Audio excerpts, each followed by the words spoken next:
Véritable combattante de la liberté, Fatou Diom. C'est un peu comme ça qu'on peut vous présenter, évidemment. Vous êtes membre de l'Académie royale de Belgique, écrivain, auteur de livres à succès, Le ventre de l'Atlantique, traduit dans une vingtaine de langues, et puis des pamphlets comme Marianne porte plainte ou Marianne face aux faussaires, pour lequel vous avez reçu à chaque fois les émissions ont beaucoup d'impact avec vous, Fatou.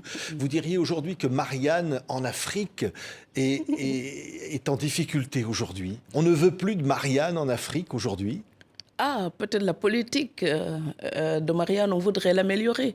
Donc, et ce ne sont pas tous les Africains qui râlent après Marianne. Le dialogue, n'est-ce pas, de Léopold Sédar Senghor me semble s'imposer. Oui, c'est-à-dire qu'au fond, ça n'est pas définitif. Il y a quelque chose qui fait qu'au fond, les Africains aiment la France, les valeurs de la France. Vous savez, ce sont plusieurs siècles de partage, de rencontres, de culture. Donc, nous savons ce que nous avons en commun avec la France, avec l'Europe. La question, c'est est-ce que la France aussi se rend compte de ce qu'elle partage avec nous? N'a-t-elle peut-être pas négligé cette fraternité-là? Peut-être que les gens ont besoin d'être rassurés pour cette fraternité-là, pour pouvoir la consolider. Moi, je crois au dialogue et je croirai toujours au dialogue. Oui, oui. Même si vous aviez, dans une précédente émission, mis en cause notamment Éric Zemmour, vous aviez dit qu'on le mette dans l'avion. Parce qu'il ne représente pas lui tout seul Marianne. Vous savez, la France, ce n'est pas que le décret Crémieux.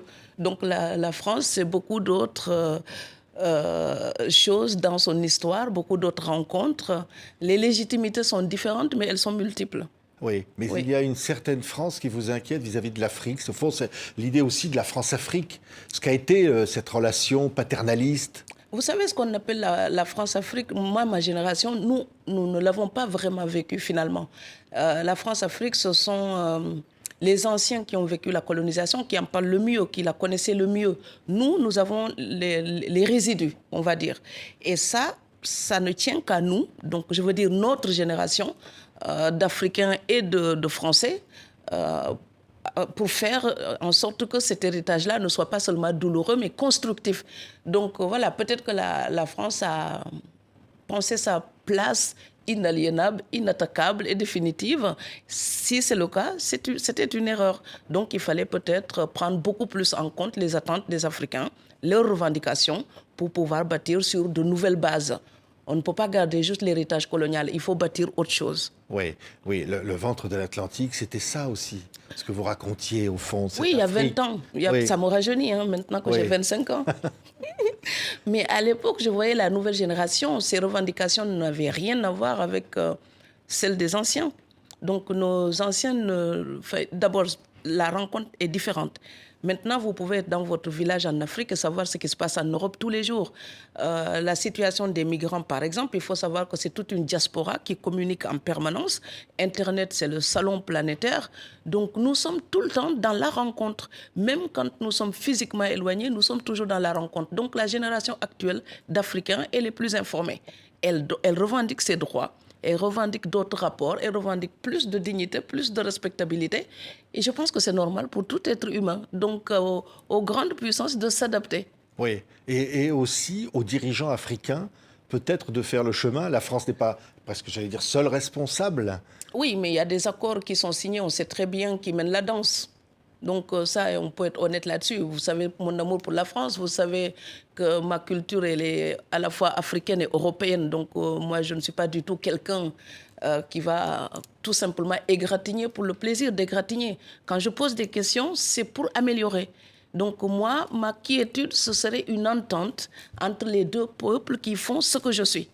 Donc, je rêve d'un dialogue et ce dialogue-là ne sera possible qu'à partir du moment où les grandes puissances accepteront enfin de regarder l'Afrique dans les yeux et de discuter d'égal à égal. Il faut que le partenariat soit gagnant, gagnant. Oui. Sinon, c'est pas le cas aujourd'hui, malgré tout ce qui est dit. Non, ce n'est pas le cas. On sait très bien qu'ils imposent les accords. Les matières premières, ce n'est pas le vendeur qui fixe son prix, c'est l'acheteur. Donc, alors ça, vous allez à la boulangerie, je l'ai déjà dit ici, ce n'est pas vous qui fixez le prix du pain, c'est le boulanger. Donc, quand vous allez acheter chez quelqu'un, c'est à lui de dire son prix et vous négociez. Alors que l'Afrique est souvent en position de dominer, donc elle doit s'accommoder de ce qu'on daigne lui offrir. Et c'est ça qui doit changer. Donc, si vous voulez vraiment pacifier les relations entre l'Afrique et l'Europe, Vous devez faire un partenariat gagnant-gagnant. Et c'est gagné. La paix sera là. Parce que tout le monde rêve de son confort et de son bien-être. Oui, oui, là, quand on voit Bongo qui est renversé au Gabon, quand on voit au Niger un coup d'État militaire et qui demande le départ des Français, vous vous dites, c'est quoi? Qu'est-ce qui se passe là? Je vais dédramatiser. Donc, vous entendez des gens qui manifestent. Ce n'est pas toute l'Afrique qui est dans les rues non plus. Il ne faut pas exagérer. Donc oui, il y a des gens qui disent cela. Mais il y a des gens qui sont profondément conscients de la mondialisation actuelle. Il n'y a pas un pays ou un continent qui peut s'autosuffire aujourd'hui et diriger son peuple tout seul sans se mettre en échange, en rapport avec les autres.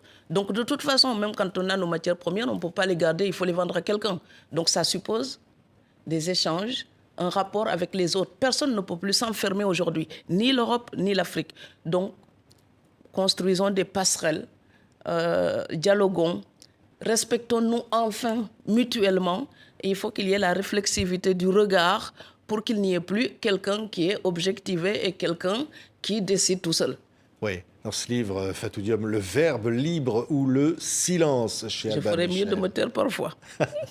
Vous dites, écrire, c'est affronter la nuit, oser le grand jour. Oui. Et c'est vrai que c'est un pamphlet, vraiment, il y a beaucoup de vous dans ce livre. C'est-à-dire qu'au fond, c'est un coup de cœur, presque parfois un cri de colère. On vous assigne à votre identité, on vous assigne, on vous empêche au fond d'être libre en écrivant. Et vous dites, au fond, moi j'ai envie d'écrire et on ne m'en empêchera pas. Oui, moi j'écris où que je sois. De toute façon, c'est la même plume. Donc c'est le même cœur qui bat. Ce sont ces yeux-là qui regardent le monde où que je sois. Donc je peux écrire en parlant de l'Afrique, de l'Europe ou d'ailleurs. C'est fondamentalement la liberté de l'écrivain qui m'intéresse.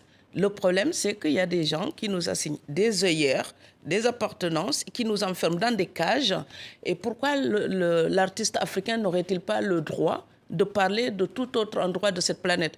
Donc je vous donne un exemple. Quand Hubert Soper, Le cauchemar de Darwin, quand il a fait son film pour interroger la situation de ce peuple à côté du lac Victoria qui se contentait des restes des carcasses de la perche du Nil, on a salué son regard humaniste, sa révolte justifiée. Et donc c'est un artiste occidental. On applaudit sa créativité et son ouverture d'esprit. Mais pourquoi l'artiste africain, lui, serait-il assigné à résidence et enfermé dans des thématiques? Donc moi, mes thématiques, c'est tout ce qui touche mon cœur. C'est ça, vous dites au fond, l'assignation identitaire, c'est une lubie de cancre. Oui. Vous dites, c'est tenace, ça dissèque, ça dissocie, compartimentie, étouffe. Oui, c'est toujours le nous, le vous, eux, nous. Ce sont toujours des gens qui ont envie de diviser l'humanité, qui vous assignent une appartenance, qui vous cloisonnent. Donc les bâtisseurs de cloisons. Mais à chaque fois quand vous croisez des humanistes, vous savez, ils se soucient de l'ensemble du genre humain. Donc, où qu'ils se trouvent, les questions sociales vont les toucher, la situation politique. En fait, le bien-être de l'humain en général, ce sera ça, leur thématique. Donc, pourquoi ce serait interdit aux Africains? Donc, nous avons aussi notre mot à dire par rapport à ce millénaire qui ne se fera pas sans nous. Oui, vous dites, la littérature africaine sera adulte quand on ne se contentera plus de chercher dans nos livres l'illustration de fantasmes éculés. Oui. Et là, c'est très précis, au fond. Oui, Vous parlez aussi d'expérience, de ce que vous avez vécu. Oui, parce que quand je fais une métaphore, on me dit c'est un proverbe africain. Non, Pascal n'est pas né à Ouagadougou, il a écrit des maximes, les pensées de Pascal. Donc, alors, quand un écrivain français trouve une belle métaphore, on ne lui demande pas s'il est en train de réactualiser Fénelon ou La Fontaine. On lui accorde le bénéfice du doute quant à son talent. Pourquoi moi, ce serait que des proverbes? Mes grands-parents m'ont appris la liberté. Ils ne m'ont pas appris à vivre comme un perroquet. Oui, vous dites, je ne suis pas le guide du routard. Non. On vous renvoie à votre région. Oui. On dit, au fond, votre littérature doit être quelque part une forme de découverte du monde. Oui, ce n'est pas mon éditeur français d'ailleurs qui me l'a dit, mais un autre éditeur étranger pour les traductions m'a dit un jour, mais il faudrait nous faire des petits livres sympas qui donnent envie de voyager en Afrique. Donc voilà, moi, je ne suis pas Nouvelle Frontière ou le guide du routard. Donc les gens voyagent. L'exotisme, en fait, devient de plus en plus caduc. Oui. Pourquoi voulez-vous que les gens vous racontent le désert du Namib si vous l'avez visité cet été? Les gens voyagent. Pourquoi voulez-vous que je vous raconte la mangrove du Sine Saloum? Je raconte ça uniquement quand mon histoire légitime cette partie de narration. cette narration-là, il faut qu'elle soit justifiée par mon texte, pas par l'attente de quelqu'un qui me fait l'obligation de parler de mes racines. Mes racines, ça me regarde. Donc j'en parle quand je veux, on n'a pas à me l'imposer. Oui. On vous le renvoie parfois dans des propos racistes que vous pouvez entendre. Oui. Vous avez dénoncé dans un livre. Oui, parce qu'on oublie la plus grande assemblée d'appartenance, c'est le genre humain, sapiens. Donc alors, un peu de mélanine, moi, quand on lit une romancière suédoise, je ne sais pas le rôle de sa blondeur dans sa créativité. Donc je voudrais aussi que quand on lit une fille du Sahel, qu'on ne me demande pas de justifier ma mélanine pour penser. C'est pas du tout lié. Ça se passe là-dedans. Oui. Vous dites, je vous cite, Fatou Diom, « Nian, nian, que fais-tu pour l'Afrique ? Ils me prennent pour Bill Gates ou quoi ? Oui. Et l'Afrique, qu'a-t-elle fait pour moi ?» Oui. Vous vous demandez ça ? C'est aussi une autre prise en otage. Vous savez, d'abord, vous avez parlé de l'assignation à produire une certaine littérature exotique. Ça, c'est la demande européenne parfois. Donc, et pas de tous les Européens, mais de certains les bâtisseurs de cloisons, d'accord ? Mais vous avez aussi nos frères d'Afrique aussi, qui, parce qu'on écrit, pensent qu'on a un devoir particulier. Non, je n'ai que mon devoir de citoyenne.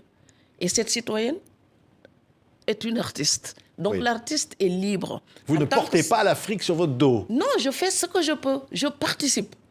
Donc je participe. Ça ne me donne pas plus de responsabilité que n'importe qui d'autre. C'est aussi de la mégalomanie quand on pense qu'on porte l'Afrique sur le dos, qu'on va changer tout seul. C'est même un manque de respect pour ses autres frères, ses collègues, ses parents, ses voisins, et tous ces gens-là participent. Et moi, je participe modestement à mon niveau. Je n'ai pas demandé la permission à quelqu'un pour commencer. Donc, il ne faut pas que les gens s'autorisent à m'imposer ce que je suis censé écrire. J'écris ce que je peux et surtout ce que j'aime, ce que je veux, ce qui me touche. Oui, vous dites assez de me faire enquiquiner par des manipulations, des manipulateurs qui prêchent l'humanisme tout en piétinant ses principes. Oui. Ils vous exploitent. Qui sont ces manipulateurs ? Ceux qui vous mettent en demeure de travailler gratuitement ad vitam aeternam. On me parle de la pauvreté de l'Afrique et puis on nous invite pour travailler tout le temps gratuitement. Oui. Ça m'écorche la bouche de le dire. Parce que comme toutes les personnes pudiques, je n'aime pas parler argent, d'accord ? Mais je suis obligée de le dire parce que, comme tout le monde, je paye mes factures. Les artistes payent leurs factures, les musiciens, les écrivains, les peintres. Ce sont des gens qui ont les mêmes responsabilités que tous les autres citoyens. Et ce n'est pas parce qu'on est dans l'art qu'on est investi d'une mission sacrée qui fait que notre sueur doit rester gratuite. Et on la pirate même sur Internet et on me dit culture gratuite. Mais si les artistes n'ont pas de quoi manger, comment voulez-vous qu'ils écrivent ? Comment voulez-vous qu'ils continuent ? Comment voulez-vous qu'ils portent des causes si eux-mêmes, ils n'arrivent déjà pas à vivre de leur talent ? Oui, vous parlez, je vous cite encore, d'une sorte de misérabilisme dont certains font leur beurre, misérabilisme sur l'Afrique, dont certains font leur beurre depuis des lustres. Oui, ils vous invitent en disant qu'ils veulent aider l'Afrique.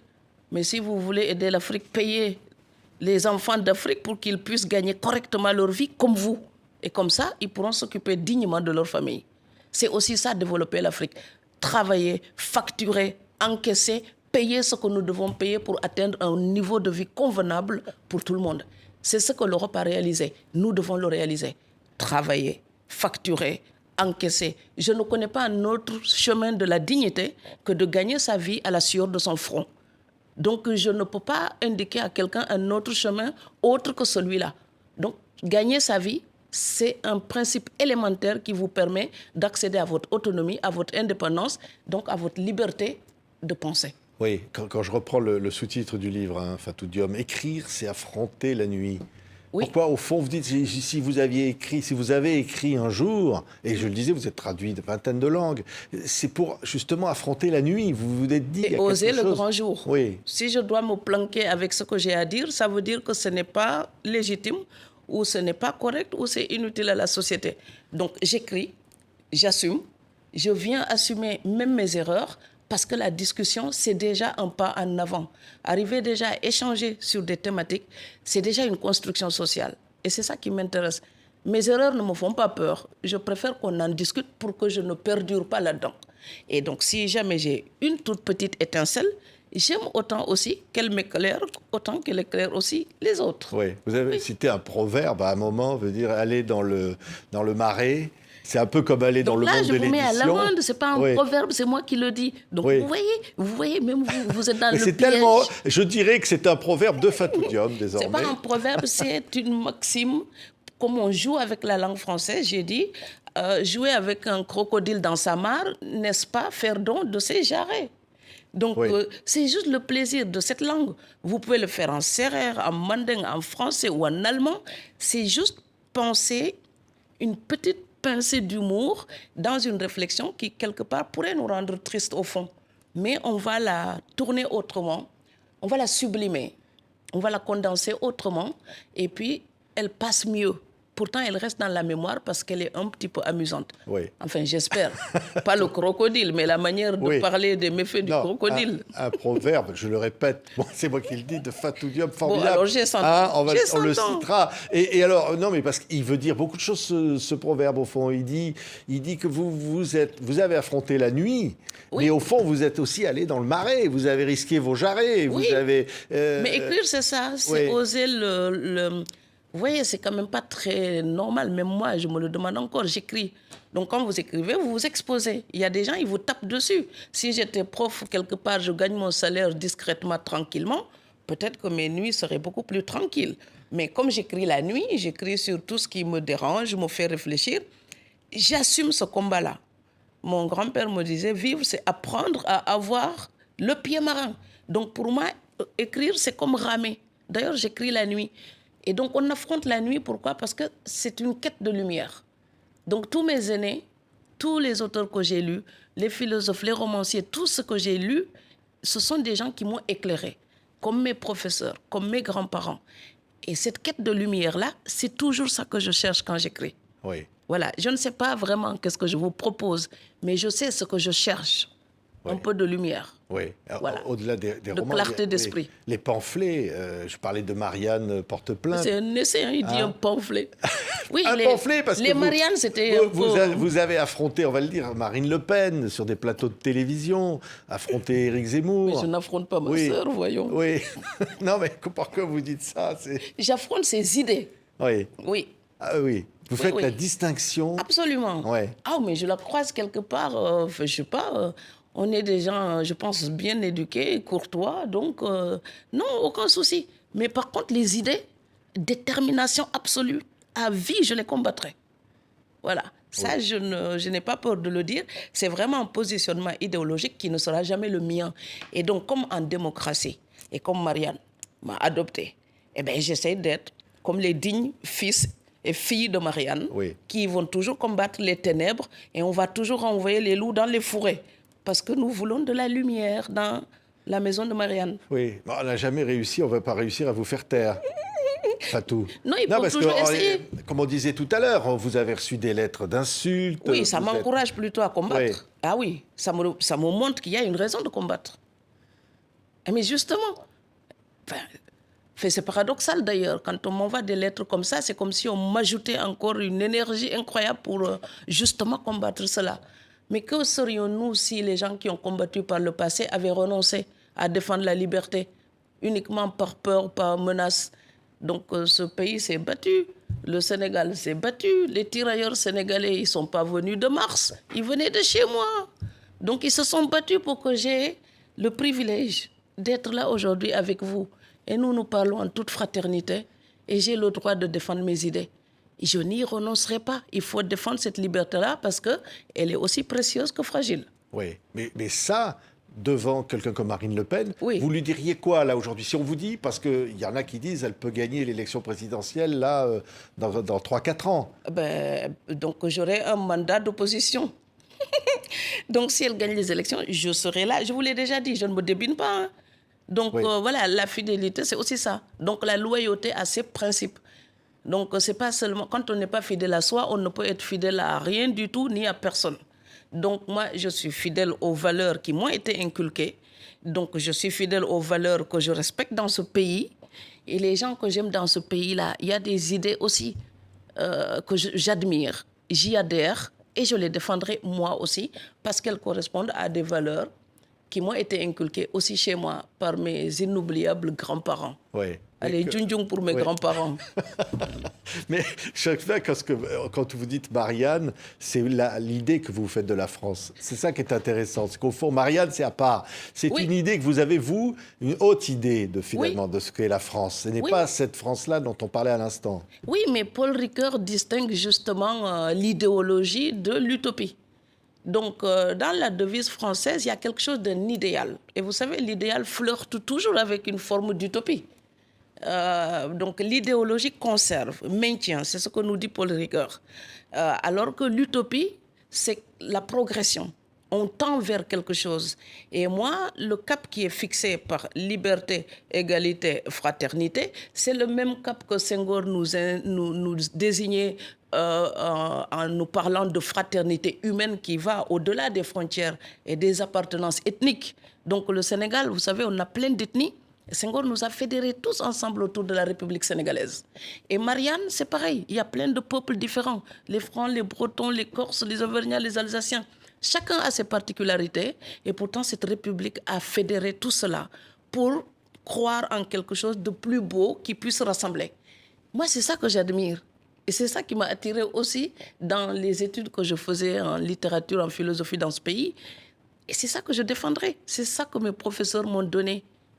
Et hommage à Jean-Luc Nancy, un humaniste comme tant d'autres et que j'ai eu la chance de connaître. Être fidèle à sa mémoire, c'est aussi défendre ce pourquoi il se battait. Oui, mais le communautarisme, l'assignation à sa race, on va dire, si on prend un mot comme celui-là, ou à sa couleur de peau, ou à sa nationalité, ou à son origine, c'est quelque chose que vous rejetez profondément. Vous êtes d'accord qu'à la mer, il y a des étoiles de mer, mais il y a aussi les Bernard l'Ermite.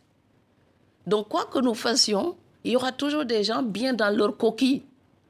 Eh bien, nous, on va gratter tout le temps pour leur dire, nous ne vous oublions pas et nous vous revendiquons en tant que frères et sœurs.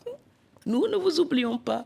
Venez dans l'assemblée de Sapiens et nous nous retrouverons tous au rendez-vous de Schiller, devant le trône donc de la fraternité. Oui. Oui. Et pour ça, il faut écrire. Mais au fond, écrire, c'est un message, un acte politique. C'est un acte de résistance, ou presque. Oui, parce que, comment on peut dire, défendre ce que nous avons hérité de beau. Pour moi, nous n'avons aucun mérite, en fait. C'est essayer de mériter d'en avoir hérité. C'est défendre la liberté, pour moi, ce n'est pas héroïque. Ce sont ceux qui nous l'ont légué qui sont héroïques. Donc, marcher dans leurs pas, c'est un devoir. Et mais moi, je marche à la fois derrière les pas de mes grands-parents, derrière les pas de cette Marianne et de tous ceux qui ont fait la Marianne que j'aime. Donc, tous les gens que je respecte, qui m'ont légué quelque chose, qui me donnent foi en la vie.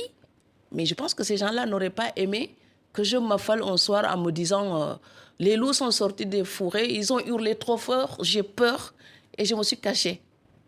Donc, je ne serais pas digne du legs. Donc, je dois le défendre. Oui. À ma façon, à ma modeste façon, je participe. C'est juste je participe. Il y a un côté ridicule quand on est très optimiste.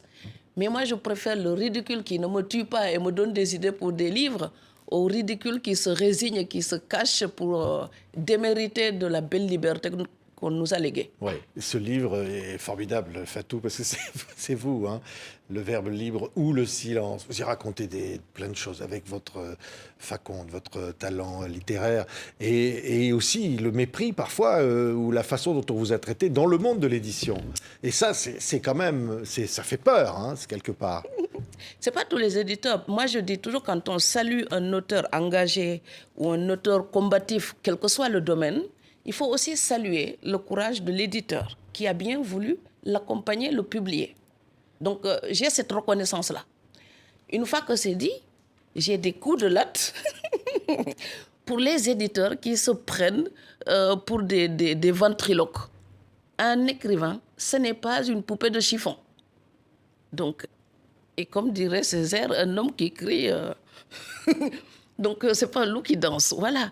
Et à un moment donné, il faut qu'il nous laisse notre liberté de penser. Parce que contrôler la plume d'un écrivain, téléguider la plume d'un écrivain, c'est aussi téléguider idéologiquement sa pensée. C'est aussi cadenasser son horizon.